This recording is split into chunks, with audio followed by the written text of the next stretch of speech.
नमस्कार, चक्षुदर्शी के इस अंक में आपका बहुत बहुत स्वागत है। मैं हूं राकेश अचल और आज आपसे एक छोटे अंतराल के बाद मिलने की कोशिश कर रहा हूं। दरअसल कुछ जाति काम थे और कुछ समस्याएं भी थी, इसलिए पिछले 4-5 दिन से मैं आपसे बात नहीं कर पाया। लेकिन अब जबकि गर्मी अपने चरम पर है, मैं जहां हूं वहां तो गर्मी वाकई में चरम पर है और आप देख रहे होंगे कि मैं एक असंसदीय वेशभूषा में आपके सामने हूँ, स्लीवलेस बनियान पहनकर बैठा हुआ। बहुत गर्मी है और ये गर्मी मौसम की भी है और सियासत की भी गर्मी है। इस समय देश की सियासत जो है वो इतनी गर्म हो गई है कि चारों तरफ से धुआं उठ रहा है। अभी पहले आपने देखा कि औरंगजेब चले, राणा सांगा चले, उसके बाद वक्फ बोर्ड कानून चला और अब वक्फ बोर्ड कानून के बाद उसका विरोध चल रहा है। मुर्शिदाबाद जल रहा है, मामला जल रहा है, देश के तमाम हिस्सों में विरोध प्रदर्शन हो रहे हैं। और इन सबसे ऊपर खबर आई है लोगों को चौंकाने वाली, वो है कि लोकसभा में विपक्ष के नेता जो हैं राहुल गांधी और उनकी जो माताश्री हैं श्रीमती सोनिया गांधी, उन दोनों के खिलाफ ये प्रवर्तन निदेशालय ने, जिसे लोग बहुत प्रेम से ईडी कहते हैं, नेशनल हेराल्ड मामले में उनके खिलाफ आरोप पत्र पेश कर दिया है। नेशनल हेराल्ड का जो मामला है जग जाहिर है, उसके डिटेल में जाने की ज़रूरत नहीं है। मोटे तौर पर आपको ये बता दूं कि ईडी ने इन दोनों पर, माँ बेटों पर ये आरोप लगाया है, ये प्रकरण कायम किया है कि इन लोगों ने 988 करोड़ रुपए की जो संपत्ति है उसका एक तरह से मनी लॉन्ड्रिंग किया है, उसका गलत तरीके से उसको हस्तगत किया है। और ये मामला बड़ा पुराना है, बंद भी हो गया था, अदालत के हस्तक्षेप से बंद भी हो गया था कि कोई प्रमाण नहीं मिला है। लेकिन जब मौजूदा सत्ता प्रतिष्ठान में भारतीय जनता पार्टी आई तो इस मामले को फिर से खोला गया, रीओपन किया गया और इसकी ईडी ने लंबी जांच पड़ताल की सोनिया जी मैं इसलिए कह रहा हूँ कि वो अब लगभग 80 की होने वाली हैं।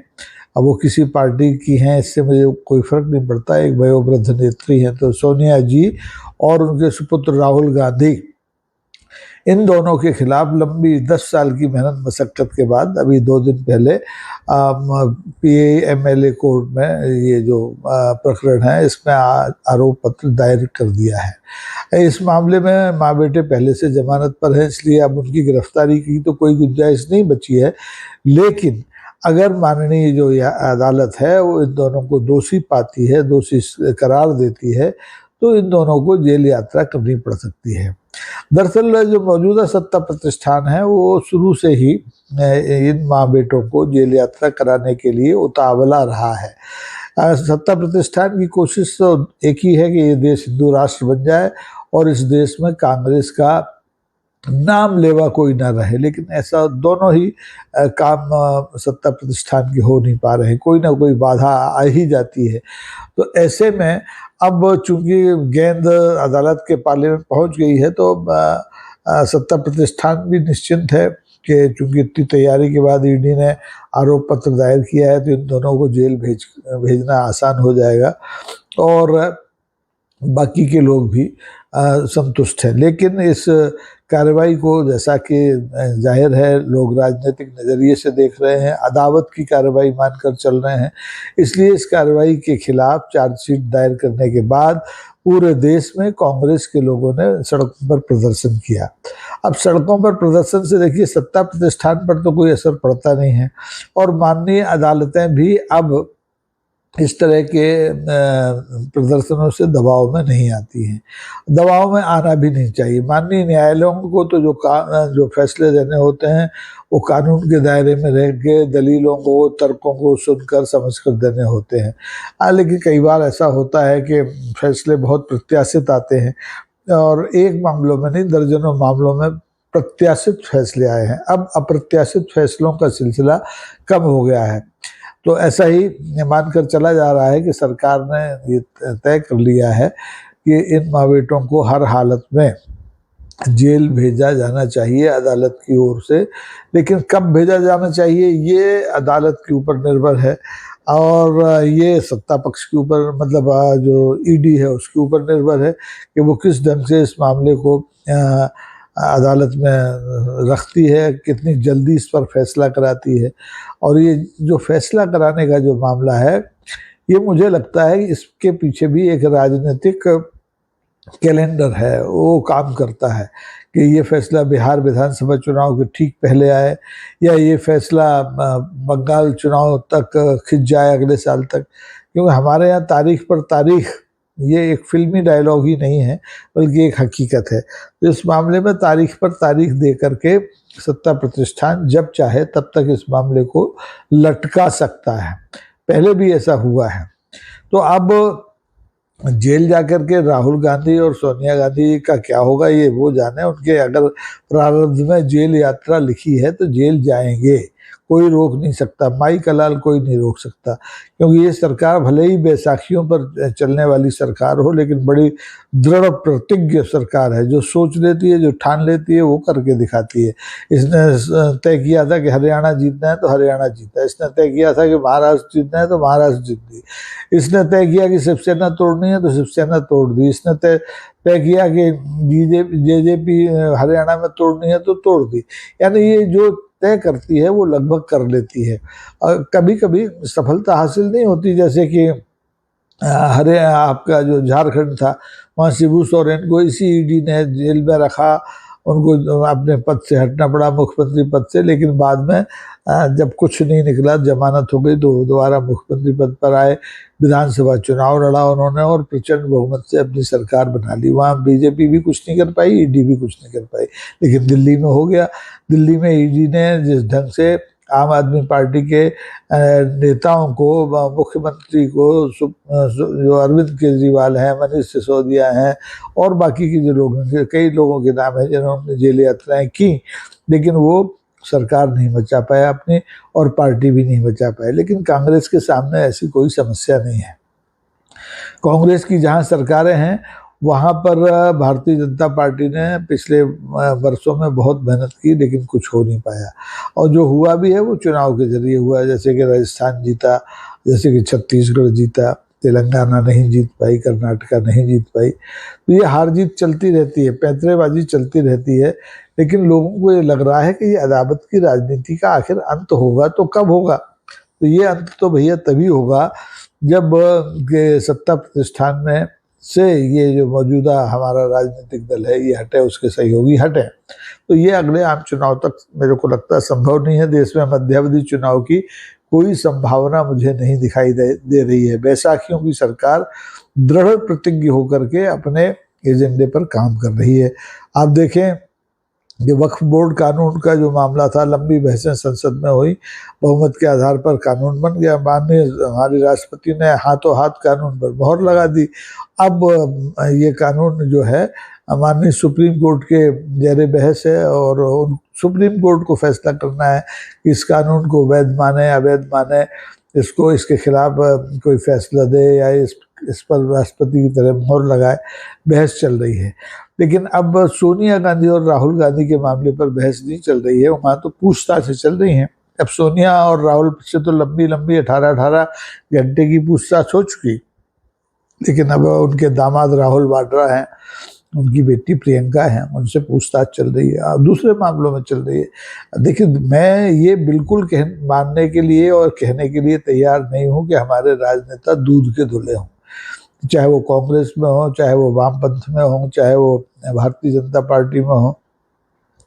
सत्ता में आने के बाद दूध से तो धुल के कोई बैठता नहीं है। तो ये अब आरोप सिद्ध होंगे तो उन्हें सजा मिलेगी, उसमें कोई क्या कर लेगा। हुई है वही जो राम रच रखा। लेकिन अगर आरोप सिद्ध नहीं होते हैं और ये दोनों माँ बेटे जेल नहीं जाते हैं तो भारतीय जनता पार्टी का और सत्ता प्रतिष्ठान का एक बड़ा सपना चूर चूर हो जाएगा। क्योंकि जब तक ये लोग राजनीति में हैं, ये दोनों माँ बेटे, तब तक भारतीय जनता पार्टी इस देश पर अखंड राज्य नहीं कर सकती। अखंड राज क्यों नहीं कर सकती? क्योंकि भारत कांग्रेस कहीं ना कहीं हारती है तो कहीं जीतती है, कहीं सत्ता में आती है, लेकिन जनता के बीच में तो है। आज भी उसकी मौजूदगी है, उसका एक अच्छा वोट प्रतिशत है। तो उसको उसके रहते हुए हिंदू राष्ट्र बनाना भारत को ये संभव नहीं है। और इस देश में द्विदलीय जो राजनीति है या जो एक देश एक दिन चुनाव वाली बात है, वो होना बड़ा मुश्किल सा लगता है, क्योंकि राहुल गांधी और सोनिया गांधी को छोड़ करके और उनकी टीम के कुछ लोगों को छोड़ करके, समाजवादी पार्टी के अखिलेश यादव हैं, तेजस्वी यादव हैं, आरजेडी के शिबू सोरेन की पार्टी के हेमंत सोरेन हैं, ये लोग टूटे नहीं हैं अभी तक। भारतीय जनता पार्टी की साम दाम दंड नीति के बावजूद कईयों ने जेल यात्राएं कर दी, कईयों ने सरकारें अपनी गंवा दी, लेकिन टूटे नहीं। टूटा कौन? जो टूटा वो बिल्कुल परिदृश्य से गायब हो गया। जैसे हमारी माया बहन है, टूट गई, पता नहीं चल रहा उनका। जेजेपी वाले टूट गए, पता नहीं चल रहा। आम आदमी पार्टी भी बुरी तरह से टूटी हुई है, लेकिन अभी भी लड़ रही है। उड़ीसा वाले टूट गए, हमारे पटनायक साहब, बिजू दादा के लड़के नवीन पटनायक, सत्ता हाथ से चली गई, चुपचाप बैठे हैं। उन्होंने सत्ता जाने के बाद भारतीय जनता पार्टी के खिलाफ कोई मोर्चा नहीं खोला, बल्कि अभी पिछले दिनों जब ये मामला आया था वक्फ बोर्ड संशोधन विधेयक का, तो उन्होंने अपने जो राज्यसभा में उनके लोग थे उनसे कह दिया कि भाई जैसा वो चाहें वैसा करें। यानी टकराने की हिम्मत नहीं है। टकराने की हिम्मत तो अगर है किसी में, तो आप देखें या तो कांग्रेस में है, या तृणमूल कांग्रेस बंगाल में लगातार भारतीय जनता पार्टी से लड़ रही है। वहाँ पर वक्फ बोर्ड कानून के को लेकर के दंगे भी हुए, बहुत दंगे हुए, लोग मारे गए। मुर्शिदाबाद में, मालदा में कहा गया कि वहाँ हिंदुओं का पलायन हो रहा है। लेकिन आप ये देखिए कि जो सरकार मणिपुर के दंगों पर लगातार 2 साल मौन रही, वहाँ प्रधानमंत्री कभी गए नहीं। उसी सत्ता प्रतिष्ठान के और उस सत्ता प्रतिष्ठान की राजनीतिक जो विंग है भारतीय जनता पार्टी के लोग ममता बनर्जी की सरकार को बर्खास्त करने की मांग कर रहे हैं और वहाँ राष्ट्रपति शासन लगाने की मांग कर रहे हैं। तो भाई ये जो हिंदुओं का मामला है, हिंदुओं के पलायन का मामला है, अगर वाकई में ऐसी स्थिति है तो आप मैदान में जाइए, हिंदुओं की मदद कीजिए, लेकिन नहीं कर रहे हैं। सब बैठे बैठे, कोई दिल्ली में गाल बजा रहा है, कोई बिहार में गाल बजा रहा है, लेकिन मैदान पर कोई नहीं आ रहा है हिंदुओं की मदद करने के लिए। और ये बड़ा मुश्किल काम भी होता है। आप देखिए कि जब जम्मू कश्मीर का मामला था, कश्मीरी पंडितों का मामला था, तो हमारी मौजूदा सत्ता प्रतिष्ठान ने कितनी मेहनत की, धारा 370 हटाई, फिल्में बनाई, कश्मीर फाइल बनवाई, लेकिन एक कश्मीरी पंडित को वापस जम्मू कश्मीर में स्थापित नहीं कर पाए, उनकी सुरक्षा नहीं कर पाए, दे नहीं पाए।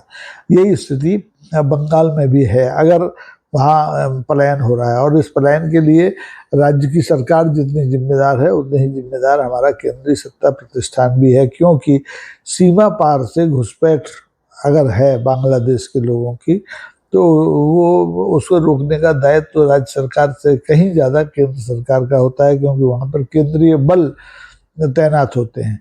तो अगर घुसपैठ होती है तो केंद्रीय बलों की मदद से होती होगी, राज्य सरकार की मदद से तो नहीं हो सकती। हाँ, राज्य सरकार की लापरवाही से इतना हो सकता है कि जो अवैध घुसपैठ करके लोग आ गए हैं उनके दस्तावेज बन सकते हैं, आधार कार्ड बन सकते हैं, राशन कार्ड बन सकते हैं, मतदाता कार्ड बन सकते हैं। तो ये उलझा हुआ मामला है। अब कुल मिला के मामला ये है कि हमारा मौजूदा सत्ता प्रतिष्ठान कैसे अपने विरोधियों को रास्ते से हटाए, और इसके लिए वो ईडी का इस्तेमाल करे, सीबीआई का इस्तेमाल करे, कि वोट का इस्तेमाल करे। तो अब वोट का इस्तेमाल करके देख लिया, बिहार में तो बंगाल में 2 बार सफलता हासिल नहीं हुई। बिहार में आपने देखा कि आपने इतनी गठजोड़ की है, केर बेर के संग बनाए, तब जाकर के आप सत्ता में तो आ गए, लेकिन अभी भी वहाँ दांव फंसा हुआ है। तो जो भी है, मुझे तो अब ये लगता है, वापस आता हूँ राहुल और सोनिया के प्रसंग पर, कि इन लोगों को के खिलाफ अगर कोई भी फैसला आएगा तो बिहार विधानसभा चुनाव के ठीक पहले आएगा। और अगर ममता के बारे में कोई फैसला केंद्र की सरकार करेगी तो ये फैसला, या वक्फ बोर्ड कानून पर हमारा सुप्रीम कोर्ट कोई फैसला करेगा, तो ये भी केंद्र सरकार की सुविधानुसार मुमकिन है कि बंगाल चुनाव के ठीक पहले आए, ताकि इसका जो नफ़ा नुकसान है जिसको होना है वो हो जाए। तो अब हमें और आपको तो सिर्फ नज़र रखना है, प्रेक्षक बन के रहना है, और सच को सच कहने की अगर हिम्मत है तो सच कहना है, वरना चुप बैठिए। और चुप बैठना अपने आप में एक तरह से सामाजिक अपराध है, बोलना चाहिए। अमेरिका में भी आप देखें कि राष्ट्रपति डोनाल्ड ट्रंप साहब के खिलाफ कितने लोग सड़कों पर हैं, हर शहर में उनके खिलाफ प्रदर्शन हो रहे हैं, लेकिन हमारे देश में उनका जो टैरिफ बार है उसके बारे में कोई एक शब्द बोलने को तैयार नहीं। केंद्र सरकार के प्रधानमंत्री हों, चाहे वित्त मंत्री हों, चाहे गृह मंत्री हों, किसी ने पिछले 20 दिन से टैरिफ बार पर एक शब्द नहीं कहा। किसी ने देश से अपील नहीं की कि इस समय देश संकट में है, अमेरिका के टैरिफ बार से जूझ रहा है, उसे सारे मुद्दों को एक तरफ रख करके इस मामले में सरकार की मदद करनी चाहिए। सरकार उलझी है, मुर्शिदाबाद मालदा के दंगों में सरकार उलझी है, राहुल और सोनिया को जेल भेजने की तैयारियां करने में सरकार उलझी हुई है, वक्फ बोर्ड कानून बना करके वक्फ की संपत्तियों में मदाखलत करने में, अपने लोगों को उसमें घुसाने में। तो सरकार के अपने प्राथमिकताएं हैं और देश की अपनी प्राथमिकताएं हैं, दोनों के बीच में कोई तालमेल नहीं है और ये विसंगति बहुत तकलीफ देह है। तो बाकी देखते रहिए, आने वाले दिनों में मुझे लगता है कि बहुत जल्दी कुछ ना कुछ उठापटक होगा। नज़र रखिए और चक्षुदर्शी पर अपनी कृपा बनाए रखिए। अगर आपको ये वीडियो, ये बातचीत अच्छी लगती है तो निश्चित तौर पर इसको लाइक कीजिए, अपने मित्रों में शेयर कीजिए इस वीडियो को और सब्सक्राइब भी कीजिए। सब्सक्रिप्शन का मतलब ये नहीं है कि आप पर कोई बोझ डाला जा रहा है। सब्सक्रिप्शन का मतलब ये है कि आप एक ऐसे अभियान में सहकार कर रहे हैं जो अभियान देश की और लोकतंत्र की ज़रूरत है। यानी ये अभियान क्या है? सच बोलने का अभियान है और हर चुनौती और हर खतरे को लेकर के सच बोलने का अभियान है। आज के लिए बस इतना ही। देखते रहिए चक्षुदर्शी। बहुत बहुत धन्यवाद। नमस्कार।